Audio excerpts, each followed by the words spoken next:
강혜신의 오늘의 미국.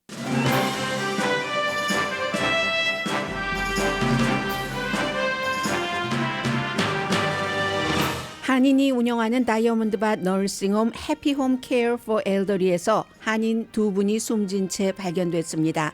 40살의 입주 간병인이 살인 혐의로 체포됐습니다. 셰리프국은 총상이 아니라고 밝혔습니다. 주말에 러시아에서는 푸틴의 요리사로 불리는 용병대장이 무장 쿠데타를 일으켰지만 실패했고 푸틴은 일단 정치적으로 생존했습니다. 그러나 대국민 연설에서 무장 반란을 반역이라고 호통쳤던 푸틴은 용병대장과 합의해 그를 벨라루스로 가도록 길을 터줬고 이후 모습이 보이질 않습니다. 러시아와 우크라이나를 넘어 세계 정세의 흐름을 쥔 이번 사건에 연루된 모든 사람들은 푸틴을 포함해 힘의 균형에서 치명상을 입었습니다. 러시아 국방장관과 참모총장이 용병 살해를 주도했다는 이유로 그들의 파면을 요구한 용병대장과 용병 바그너의 미래는 푸틴의 미래처럼 확실치 않습니다. 러시아 국방장관은 비디오에 등장했지만 언제 촬영한지 모르는 비디오고 대신 러시아 총리가 등장해 국민에게 푸틴을 중심으로 단합할 것을 촉구했습니다. 용병 대장은 얼마 전에 정권을 교체하기 위한 것이 아니라 정권을 타도하기 위한 것이 아니라 시위의 성격이었다고 밝혔습니다. 공화당 예비선거 후보들의 캠페인이 본격화됐습니다. 트럼프 전 대통령은 복음주의 기독교계가 주최한 이벤트에서는 자신이 기소당한 것은 용기의 상징이라고 주장했고 미시건주에서는 전기자동차 업계를 공격했습니다. 마이크 펜스 전 부통령은 대중에게 인기가 없는데도 낙태 규제 수위를 높여갑니다. 팍스뉴스 선데이와 인터뷰에서 생명의 신성함을 회복할 때까지 쉬거나 강도를 낮출 수 없다고 낙태 규제에 대해서 이렇게 밝혔습니다. 렌트비보다 집 페이먼트가 싼 9군데 대도시를 더 힐이 보도했습니다. 아마존이 스몰 비즈니스를 위한 로컬 딜리버리 플랜을 밝혔습니다. 여러분 안녕하십니까? 오늘의 미국 강혜신입니다. 당연히 오늘 미국의 탑 뉴스는 러시아에서 24시간 만에 종결된 일종의 쿠데타죠. 그 내용입니다만은 저는 여러분들께 다이아몬드 바에 있는 해피 홈 케어 포 엘더리 요양원에서 한인 두 분이 숨진 사건부터 전해드리겠습니다.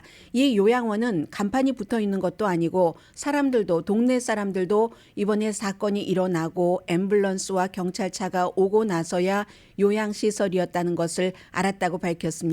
그 이전에는 2019년까지만 하더라도 에어비앤비로 있다가 지금은 이제 최근에 6분이 그 안에서 40살의 중국계 이를테면은 케어기버죠. 케어기버가 돌보면서 살았는데 6분 가운데서 2분이 숨지신 채 발견이 됐습니다.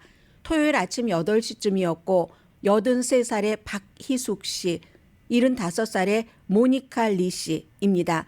아마 다이아몬드 바에 살고 계시는 분들은 많이 아시겠네요. 사파이어 캐년 로드와 하일랜드 밸리 로드가 만나는 곳입니다. 23,800 사파이어 캐년 로드. 그러니까 이제 57번 프리웨이 동쪽에 있는 곳이죠.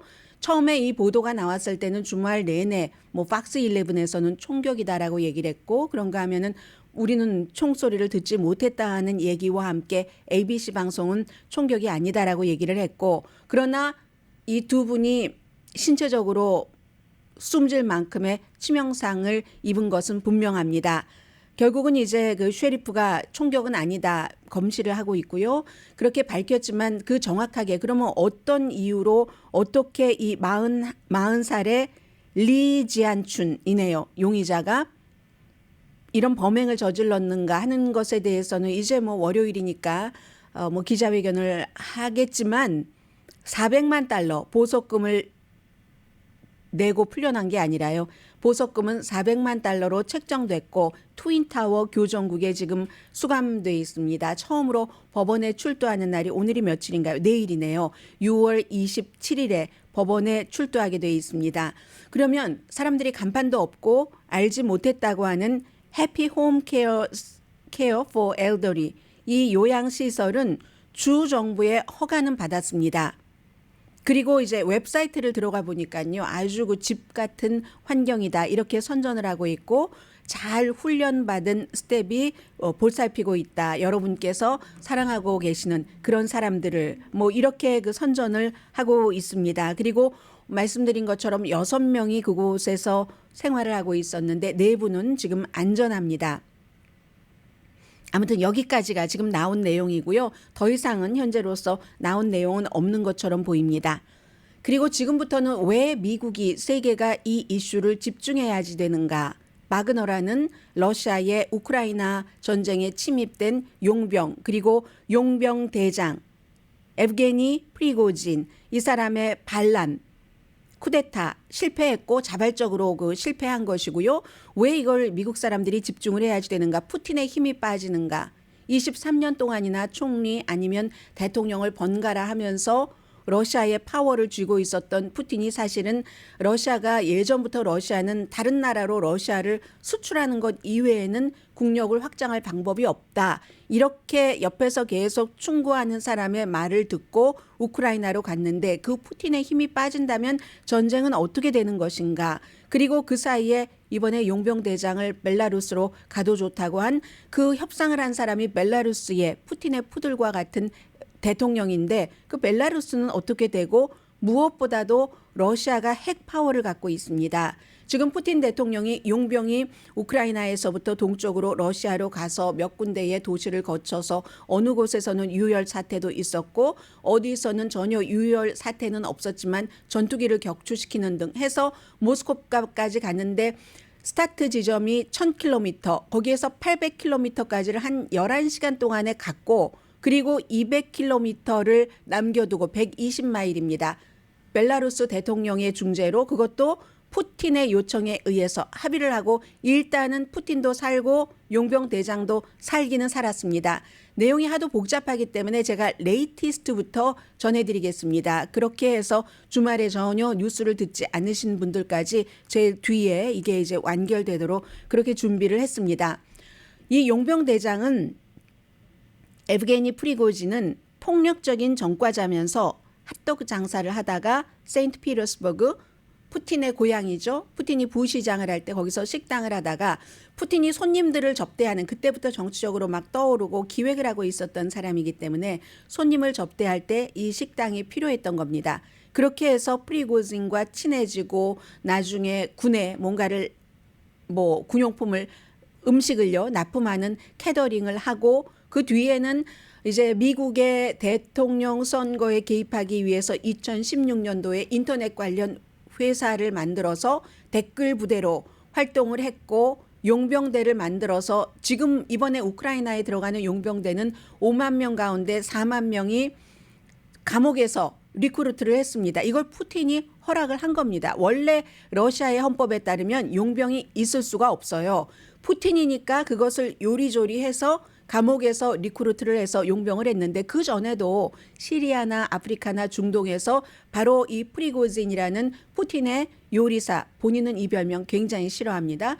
이 프리고진이 용병으로 해서 여러 독재자들 도와주고 나라에 가서 그리고 돈 받는 거잖아요. 용병은 엄청나게 다이아몬드 사업, 우라늄 사업, 아프리카에서 그런 것 하면서도 무장한 채로 그렇게 했던 사람이 23일부터 24일에 걸쳐서 푸틴에게 등을 돌려버린 겁니다. 왜?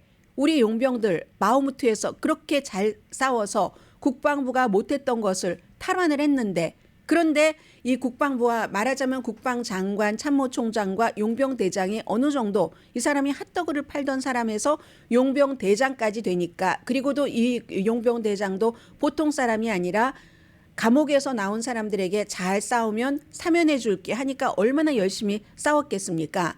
그리고 도망가지 못하도록 하려고 탈영병은 막 망치로 머리를 때려서 숨을 멈추게 하는 이런 것들을 그 용병들에게 보여줬습니다. 그리하여 바흐무트에서 아무도 못한 국방부가 못한 것을 우리가 해냈는데 국방장관이나 다른 사람들이 말하자면 권력이죠. 자신들의 용병과 정규군 사이에서 권력 싸움에서 우리 용병을 약화시키려고 우크라이나가 아니라 용병의 뒤에서 미사일을 국방장관이 쏴서 우리 용병들이 안 숨지지 않아도 되는데 5배나 더 숨졌다. 그러니까 국방장관도 해고하고 합참의장도 해고해라 하면서 모스크바로 진격을 하던 바로 그 사건이었습니다. 오늘 아침에서야 프리고진 용병 대장이 우리는 시위한 거지 정권 전복이 목표가 아니었다. 쭉 모스크바로 올라가면서도 계속 얘기를 했습니다. 이건 푸틴에 대한 게 아니라 국방장관과 참모총장에 관한 것이다. 헬리콥터, 뭐 전투기 같은 거 뭐라고 해야 되나요? 아무튼 군용 그 항공기를 격추시킨 것은 정말 유감이지만 우리 등에 미사일을 공격하는 것을 막으려고 했었던 일이다. 이 프리고진의 반역으로 하루도 안 됐지만 러시아군 20명이 숨지고 군용기가 여러 대가 파괴가 됐습니다. 디테일은 모릅니다. 그리고 올라가는 동안에는 러시아에 이제 군도 있고 보안부도 있고 여러 그 위치에 부대, 푸틴을 지키는 그런 부대들이 있잖아요.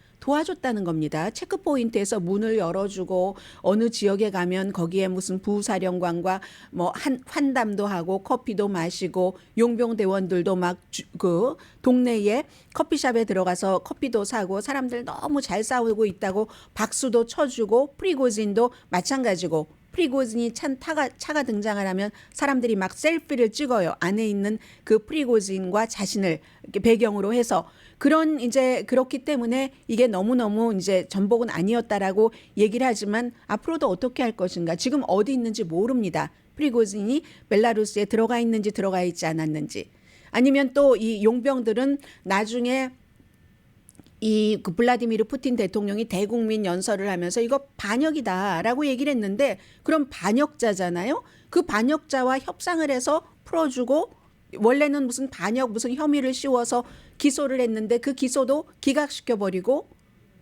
프리고진을 따라서 반란을 일으켰었던 용병 대원들도 전에 잘 싸웠으니까 아무런 혐의 없다라고 오히려 국방부와 재계약을 하도록 이렇게 하고 있었던 거거든요.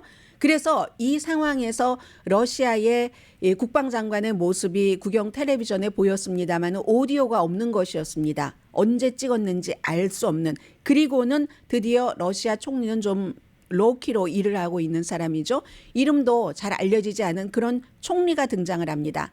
총리가 등장을 해서 블라디미르 푸틴 러시아 대통령을 중심으로 뭉쳐야지 된다라고 말했습니다. 미하일 미슈스틴, 우리는 함께 총력을 다해서 하나의 팀으로 대통령 주변에 모여야지 됩니다. 2020년도에 원래 세금 돈 관리하는 사람이었다가 총리가 됐습니다. 뭐 러시아 주권 안보 이런 거 뭐 상상하시죠? 그런 얘기를 쭉 했고요. 모스크바는 원래 모스크바 시장이 뭐 테러리즘 위험이 있다 해서 바리케이트 전부 치고 사람들 못 다니게 하다가 지금은 이제 보통 날처럼 바리케이트 같은 거 해제하고 길도 고쳐지고 하는데 분명한 건 여기서 푸틴의 힘이 약해진 겁니다. 오늘 뭐 나토 사무총장도 얘기를 하던데요. 그런데 러시아와 서구 관계자들 다 마찬가지로 이게 여기서 끝인가?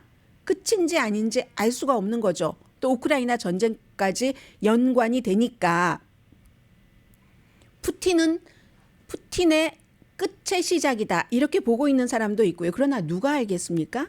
이 다음이 무엇인가 많은 전문가들이 예상을 하지만 누가 제대로 알겠습니까? 다만 미국 스파이는 지금까지 뭐 심지어 뭐 타이탄이라는 그 잠수정의 이를테면 그 네파 같은 것도 먼저 알아냈다고 하고 한국과 뭐 호주, 영국, 동맹국들도 전부 미국이 도청을 했잖아요. 미국은 이 사실을 이미 6월 그 중순부터 프리고진이 반란을 일으킬 것이다 하는 것을 파악을 하고 지난주에 대통령과 의회의 중진 의원들에게는 브리핑을 했답니다. 분명히 미국이 알고 있는 것은 프리고진의 반란 계획이었고 지금 크렘린 관계자들이 일부는 베이징에 가 있습니다. 베이징이 뭐 푸틴을 지원을 하겠다 하는 그런 얘기를 되는 거고요.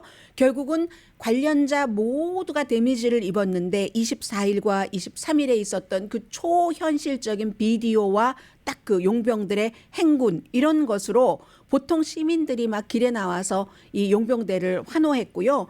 그리고는 이제 이 프리고진이라는 용병 대장의 목표와 논리도 사실은 모호합니다. 국방장관과 합참의장을 우리 용병들을 못 살게 구니까 그리고 제대로 그 군수품도 납품해주지 않고 그러니까 해고해라 하는데 그 해고해라 하는 게 모스크바까지 진격할 일은 아니잖아요. 그걸 보면 불만을 그동안 비디오를 통해서 많이 발표를 했는데도 푸틴이 대수롭지 않게 생각하기도 하고 내버려둔 거죠. 푸틴은 프리고진에게 그동안 다른 사람에게는 전쟁이라는 지읒자도 입 밖에도 내지 못하게 하면서 심지어 10대 소년이 무슨 그 소셜미디어에 전쟁 이렇게 쓰면은 그 감옥에 가두잖아요. 그게 무슨 전쟁, 특수 작전이지 나치 치하에 신음하고 있는 우크라이나 국민을 해방하기 위한. 그런데 프리고진이 전쟁 이런 거 얘기하는 것은 봐줬었거든요. 그렇게 봐줬었고 아무튼 목표가 모호하지만 원래 독재자들은 항상 본인이 최종적인 결정을 하고 사람들을 싸움을 시키죠. 뭐 회사에서도 있는 일이에요. 경쟁을 시키죠. 싸움이라기보다. 경쟁을 시켜서 생산성을 높이고 나에게 더 충성을 하도록 만듭니다. 항상 최고의 그 독재자들은 그렇습니다. 푸틴과 같은 사람은. 그래서 용병과 뭐 국방장관이 지금 저렇게 하는 것도 서로 나에게 충성 경쟁을 하는 거니까 두고 보다가 이렇게까지 프리고진이라는 사람이 이렇게 할 줄은 몰랐다고 생각이 되고요. 그리고 푸틴의 우크라이나 전쟁도 모호한 거죠. 프리고진이 세계에 러시아 사람들에게 다 텔레그램 등을 통해서 말해버렸습니다. 러시아가 우크라이나를 침공하기 전에 우크라이나는 러시아의 위협이 아니었다. 나토도 위협이 아니었다. 다만 저 썩어 빠진 국방장관과 참모총장 등등의 러시아 엘리트들이 우크라이나에 뭔가를 뜯어먹어서 우크라이나를 다 그 러시아 발 아래 놓고 뭔가를 아무튼 뭐 해서 드시려고 그러려고 우크라이나를 침공해버렸다고 얘기를 해버린 겁니다. 러시아 국민들이 알도록. 그래서 이제 러시아와 세계 밖에서 모든 사람들이 이 내용을 휴대폰으로 텔레비전을 통해서 장관이죠. 러시아의 비극적인 그걸 다 보면서 놀랐고 사람들 마음에는 이거 서커스야? 뭐지? 라고 얘기를 하면서 결국은 이 바그너 용병의 프리고진이라는 사람이 이끄는 이 푸틴이 가장 아주 그 신임을 하고 잘 봐줬었던 그 사람이 이끄는 이 무장 반란이 푸틴 아래 러시아 제도를 그동안 러시아에서의 제도, 인스티튜션 뭐 이런 것들을 갉아먹어 온 부패의 징후를 확실히 드러내고 정규 국가잖아요. 정규 국가가 용병을 써서 그것도 감옥에 수감돼 있는 사람을 써서 다른 나라를 먹어버리려고 했으니 그것에 대한 국가의 쇠퇴, 무슨 부식 같은 것이 보여진 것이고 이게 뭐 지금 처음 드러난 건 아니지 않겠어요. 오랜 동안 23년 동안 정권을 잡으면서 해왔던 그것이 이번에 이렇게 드러나면서 원래 우크라이나를 본격적으로 공격하기 한 4개월 전에 블라디슬라브 스코프라는 사람, 푸틴의 어떤 이데올로기 같은 것을 막 이렇게 뭐라고 할까요? 형성시켜준 그 사람이 얘기를 한 것이 러시아라는 아주 엄격하고 융통성 없는 국가는 국경을 넘어서 지칠 줄 모르는 확장만으로 생존할 수 있다. 그래서 러시아가 혼돈에서 탈출하는 유일한 길은 러시아를 이웃에 수출하는 길 아니면 내부의 여러 가지 불만을 다른 나라의 영토를 그것도 예전에 러시아 영토였던 곳을 찾아오면서 이렇게 좀 이렇게 푸틴의 이미지를 높여버린다고 할까요? 그래서 러시아에서 민족주의자들이 우크라이나 침공을 좋아하기도 했죠. 그것에 따라서 그렇게 하다가 결과는 어떻습니까? 러시아 내부의 혼란을 전쟁, 우크라이나에서 전쟁을 일으키는 그것으로부터 더 안으로 들어와서 지금은 푸틴도 힘이 약해진 것은 분명한 거죠. 1990년대 정말 그 세인트 피터스버그가 조폭이 드글거리는 그런 곳이었는데 그곳에서 만난 뭐 폭력 범죄로 감옥에 들어가 있다가 나왔던 사람 프리고진과 그곳의 부시장이었던 푸틴이 만나서 그리고 푸틴이라는 독재자는 언제나 룰과 제도보다는 이 독재자들의 기본적인 공통적인 특징입니다. 룰과 제도보다는 개인을 믿죠. 그리고 내가 다 컨트롤할 수 있어. 조종할 수 있어. 하면서 거기에 집착을 해서 개인 구조를 만들었는데 그렇게 만든 창조물이 프리고진의 바그너라는 이름의 용병인 거죠. 그동안 잘 써먹었죠. 리비아에서, 말리에서, 아프리카에서, 우크라이나에서. 그런데 결국은 그가 자신이 만들어낸 용병과 용병 대장을 컨트롤 못하네요. 여기서 푸틴은 자신에게 그 본인이 만든 창조물이 위험으로 다가온 것을 안 겁니다. 헌법까지 위배해가면서 이리저리 말하자면 구멍을 뚫어서 이 용병을 만든 건데 법조차도 왜곡을 해서 프리고진에게 그래 감옥에 가서 뭐 잘된 사람들 뽑아서 어떻게 좀 해봐 했었던 건데 그게 이제 우크라이나 전쟁에서 이겼으면 안 그랬을 겁니다. 헤르손 같은 데서 하르키브 이런 데서 많이 지고 나서 국방장관이 하지 못하니까 프리고진을 시켜서 이렇게 했고 그러니까 러시아 국민들도 이 프리고진을 영웅으로 생각하는 사람들이 많습니다. 정규군이 하지 못한 것을 프리고진의 용병대가 해냈기 때문에 추종자가 많죠. 해서 푸틴 대통령도 애국자잖아요. 그렇게 되는 경우는 애국자를 함부로 반역자다라고 첫 번째 연설에서는 얘기를 했지만 국민들에게 애국자를 숙청해요? 애국자를 처형해요? 못합니다. 절대로. 그래서 이제 결국은 군대와의 관계를 이제 좀 더 확실하게 하고 계약을 하고 해라. 그러니까는 이때 이제 반란이 일어난 거거든요. 사실은 국방장관과 참모총장뿐만이 아니라 사람들이 프리고진을 너무 좋아한단 말이야. 이거 힘이 너무 커지는 애. 내가 너무 키워줬네. 조금 접어놔야지 되겠네 하고 접으려고 하니까 프리고진의 성격이 그런 사람이 아니죠. 그래? 시위한다는 말이 맞을지도 모릅니다. 한번 보여주겠다. 나의 힘을. 프리고진에게는 전체적으로 5만 명이 우크라이나에 들어가서 2만 명이 숨지고 지금 3만 명이 남았고 모스크바 쪽으로 진격하는데 한 5천 명 정도가 가담을 했다고 하지만 이거 뭐 일개 무슨 큰 군인의 어떤 그 단위도 아니잖아요. 그게 중요한 게 아닙니다. 숫자가 중요한 게 아니라 이 사람이 시도 때도 없이 비디오에 나와서 막 카리스마 있게 이렇게 얘기를 하니까 그 말이 무서워서도 안 되는 겁니다. 프리고진은 또 자신을 너무 나는 이제 국방장관보다 훨씬 높은 나는 푸틴과 직접 항상 교류하는 사람이잖아. 이렇게 생각하니까 국방부 안으로 들어가지 하고 계약을 이렇게 시키려고 하는 푸틴에게 시위를 했다는 얘기죠. 아무튼 그래서 모스크바까지 그렇게 쉽게 빨리 갈 수 있었던 것은 여러 그 푸틴의 군대도 원래 프리고진이 자신들보다 훨씬 이 그 푸틴과도 가깝고 하니까 그만큼 이미 힘이 형성이 된 겁니다. 막 캐시박스도 엄청나게 많이 들고가 아니라 차에 싣고 군용차에 싣고 모스크바로 진격을 하다가 뭐 캐시박스 그쪽에 떨어뜨려 주고 오고 그랬다고 하잖아요. 아무튼 푸틴이 영웅적인 그 애국자, 용병, 전과자 출신의 그런 사람을 비난하는 게 너무 어렵기 때문에 공개적으로 계속 비난하는 게 어렵기 때문에 불투명한 내용이 정확하게 드러나지 않는 협상을 했고 이로써 푸틴은 굉장히 약해졌고 또 시민들도 모스크바 쪽으로 진격하는 용병대에게 더 친절했습니다. 경찰보다. 누구도 분명한 승리자는 없죠. 여기서.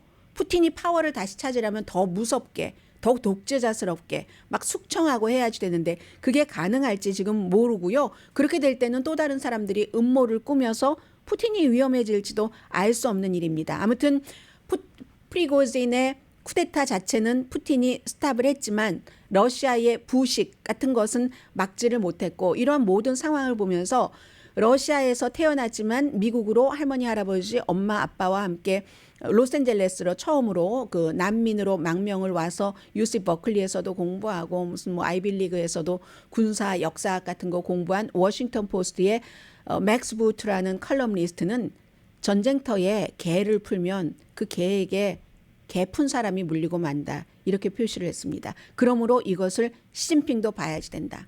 시진핑도 푸틴의 케이스를 봐야지 된다라고 얘기를 했고 기본적으로는 전술적으로는 이제 당분간 러시아가 우크라이나에서 그 전투에서 이기기가 좀 힘든 환경이죠. 왜냐하면 사령관들도 지금 어느 줄을 타야지 되지 하고 줄을 계산을 해야지 됩니다. 그러면 하나에 몰입해도 안 되는데 그리고 그러면 더 크게 전략적으로는 전쟁에서 승리할 가능성이 높아졌겠습니까? 낮아졌겠습니까?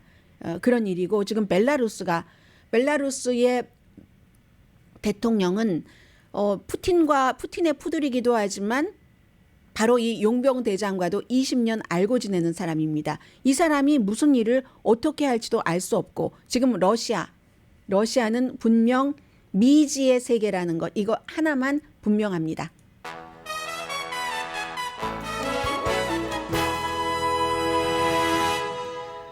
잠시 뒤에 미국도 중요한 일이 많은데 이렇게 러시아 문제까지 아무튼 주말에 모든 뉴스가 all about 러시아 용병대 바그너 용병대장 프리고진 앤 푸틴이었습니다.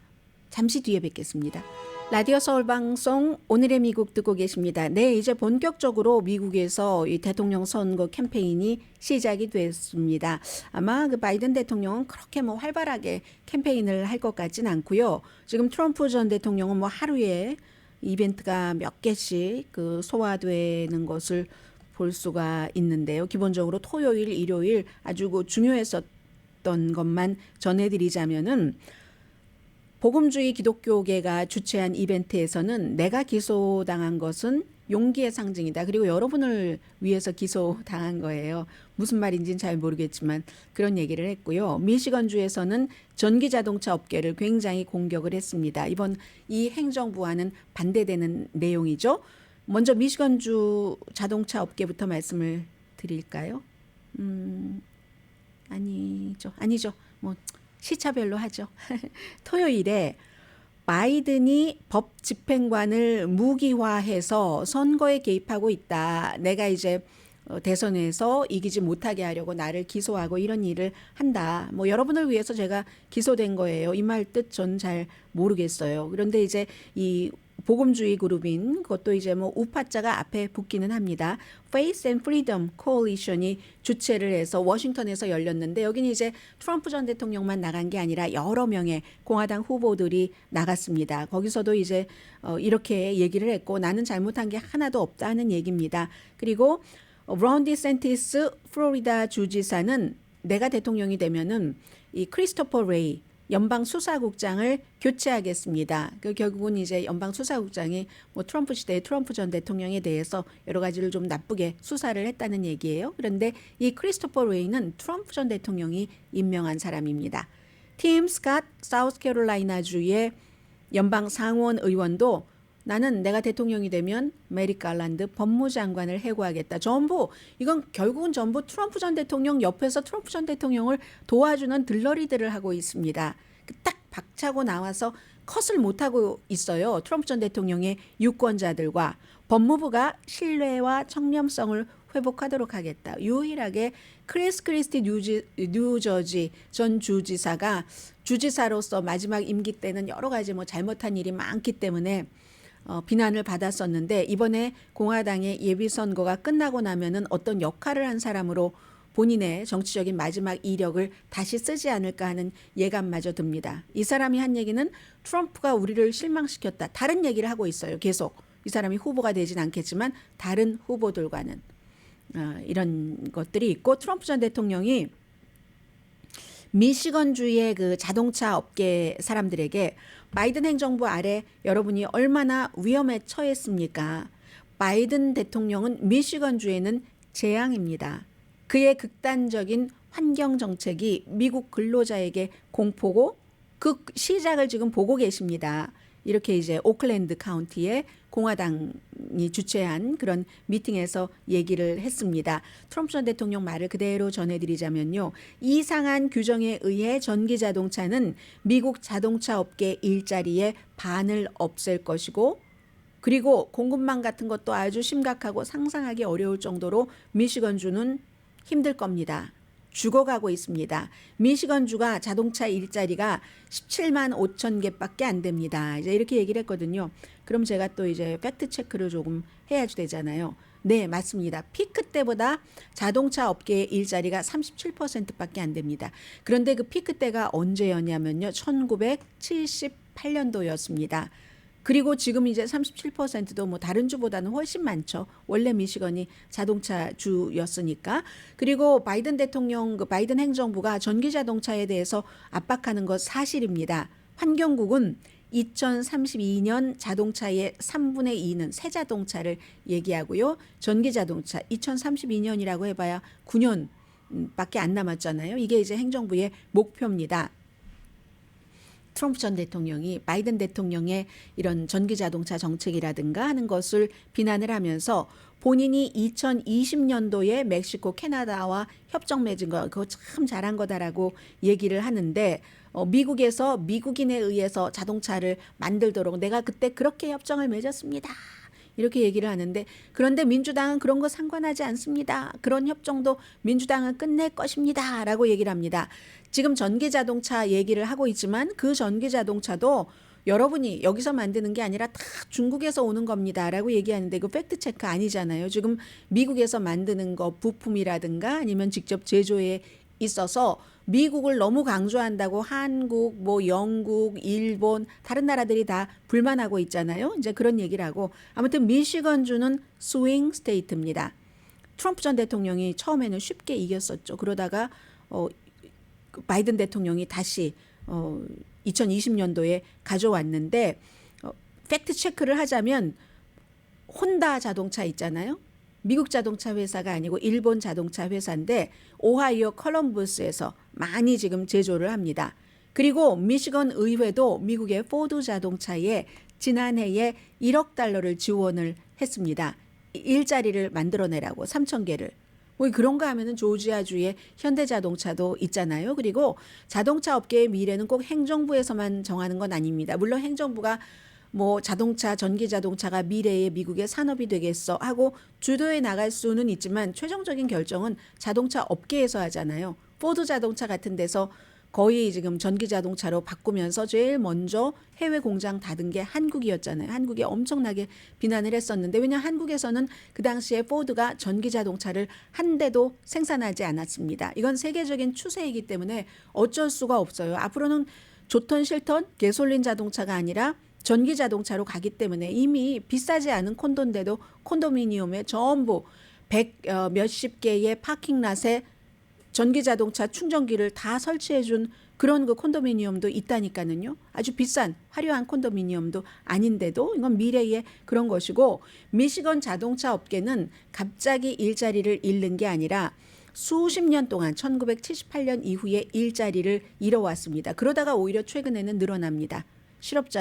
실업률도 줄어들고 있고요. 실업자는 줄어들고 있고 해서 물론 이런 점은 있죠. 전기 자동차는 일반 자동차보다 사람이 적게 필요합니다. 부품이 없잖아요. 거의 무슨 배터리 같은 거 있고 하면은 그래서 한 40%는 인원이 레스 필요하다고 하거든요. 이건 비즈니스 인사이더의 보도입니다. 파트가 적으니까 그럴 수밖에 없는 거고요. 그러나 아직까지 전체적으로는 자동차 전체 시장의 전기 자동차 점유율이 몇 퍼센트나 될까요?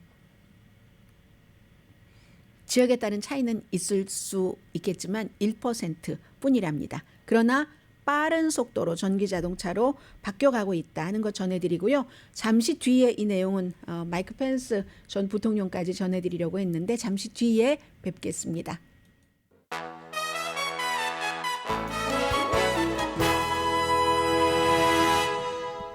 라디오 서울 방송 오늘의 미국 듣고 계십니다. 하도 요즘은 뭐 대도시에서 여러 가지 사건 사고도 많고 하니까 뭐 은퇴를 한 다음에는 또 생활비도 너무 비싸고요. 특히 캘리포니아주 같은 경우는 다른 주로 하고 생각하시는 분들이 굉장히 많으신데 뭐 저도 예외는 아닙니다. 그래서 전해드립니다. 그냥 막연하게 그림이라도 가지고 계시라고요. 렌트보다 집값이 싼 9군데 대도시를 더 힐이 보도를 했는데 뭐 여러분들도 많이 보시는 레드핀과 realtor.com을 그 중심으로 해서 전해드린 겁니다. 그런데 레드핀이 정한 뭐 몇 군데죠? 4군데와 realtor.com이 정한 분석 5군데 일치하질 않아요. 더 힐은 이게 일치하지 않은 그 내용 방법론이 다르니까 그렇겠죠. 그걸 일일이 다 말씀드리려면 너무 복잡하니까 그냥 결론만 말씀드리겠습니다 하면서 지적을 하는데 뉴욕이나 샌프란시스코는 당연히 아니고요.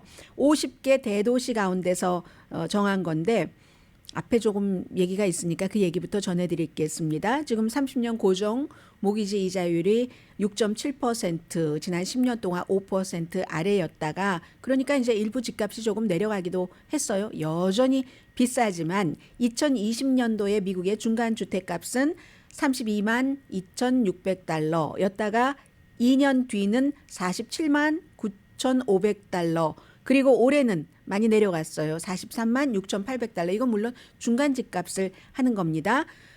충분히 짓지 않기 때문에 비싼 이유도 있고 2022년도에 가만 생각해 보면 처음으로 렌트비가 중간 렌트비가 뭐 로스앤젤레스는 뭐 2배도 되고요. $2,000를 넘었습니다. 대체로 이런 때 중간하면 베드룸 한 2개 정도 있는 그런 걸 말합니다.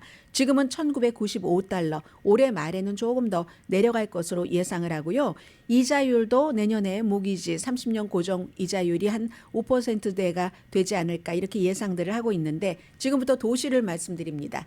집 페이먼트가 평균 집 페이먼트가 렌트비보다 싼 곳 처음으로 한국 분들 많이 살고 계시는 텍사스주의 어스틴을 말씀드리겠습니다. 새 집은 페이먼트가 텍사스도 많이 올랐어요. 한국 분들도 수십 년 전부터 가셨잖아요. 해서 $3,700, 렌트는 평균 $1,650.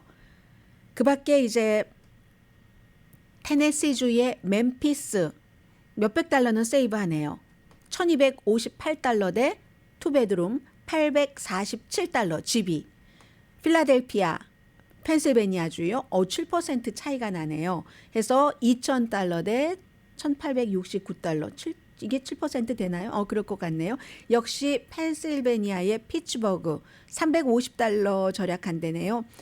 $1,445 대 렌트비는 $1,097. 클리블랜드, 오하이오주 클리블랜드입니다. 집값은 $1,800, 렌트비는 $1,730. 엘라바마도 한국 분들 은근히 많으세요. 저는 엘라바마에 가봤는데 너무 아름다웠어요. 소나무 냄새도 너무 좋고. 버밍햄, 수도네요. $1,150 대 $900. 제가 얼마 전에도 엘라바마를 막 찾아봤거든요. 거기 예전에 갔었던 그 집이 지금 얼마인가 너무너무 좋은데 막 몇 에이커에. 봤더니 여전히 뭐 몇십만 달러에 불과했습니다. 휴스턴, 미국에서 네 번째로 큰 도시입니다. 뭐 뉴욕, 로스앤젤레스, 시카고에 이어서 $2,300대 $2,400. 별 차이는 없네요. 1% 정도. 세인트루이스도 미주리주. 이제 이게 전부 새 집을 살 때의 처음으로 집을 살 때 얘기입니다. 한 2베드룸 정도 되니까요. 이게요. 세인트루이스는 1년 전보다 값이 34% 비싸지긴 했지만 그래도 $1,211 대 $1,128 거의 비슷하네요. 볼티모어 메릴랜드주요. 여기는 대도시로 올수록 달라지네요. $65 정도 세이빙 한답니다. 집값이. 그러니까 집값이 더 싼 거예요. 제가 앞에 조금 혼돈해서 말씀드렸다면 여러분들 그대로 이제 바꿔서 들어주세요. 해서 포텐셜 바이어가 집값이 이자율 때문에 이 볼티모어만 하더라도 많이 떠나고 있답니다. 그래서 셀러가 막 협상도 많이 해준대요. 디트로이트, 이 자동차의 도시 디트로이트도 렌트 들어 사는 것보다 집 페이먼트가 $245 싸다 해서 $1,300 대 $1,700 이렇게. 아무튼 렌트비보다 집 모기지 페이먼트가 더 싼 곳에 9군데입니다. 제가 다시 말씀드립니다. 앞에 조금 혼돈해서 말씀드렸던 것은 저의 혼돈이었고요. 그렇게 더 싼 곳이 제일 처음 텍사스 어스틴, 테네시, 멤피스, 펜실베니아, 필라델피아, 펜실베니아, 피츠버그, 오하이오, 클리블랜드, 엘라바마, 버밍햄, 텍사스, 휴스턴, 미주리, 세인트루이스, 메릴랜드, 볼티모어, 그리고 미시건주의 디트로이트. 근데 집을 살 때는 항상 대체적으로 5년 정도는 보고 사잖아요. 특별히 투자하고 이런 경우가 아니라면 잠시 뒤에 뵙겠습니다.